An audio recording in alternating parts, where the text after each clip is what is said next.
Are you tired of scrolling through endless rows in Salesforce just to see your data by date? Learn how to group by created date in under 2 minutes. First, we'll open the report, then edit it to add the created date column, and finally, group and save. Let's dive in.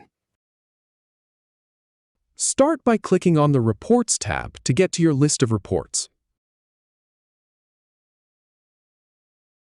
Then, from the drop-down menu next to the report you want to work with, select Edit.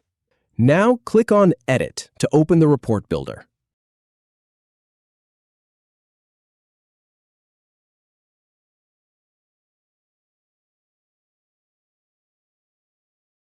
In the report builder, click on Add Column and start typing Created to filter the fields.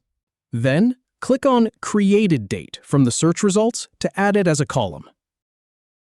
Click on Refresh to update the report with the new column. Now scroll to the right in the report to find the Created Date column you just added. Finally, click on Save to keep your changes. And that's it. You've successfully grouped by date in Salesforce. If you have any feedback or if any info is inaccurate, please leave a comment below. We'll do our best to answer or redo the video if needed. Thanks for watching.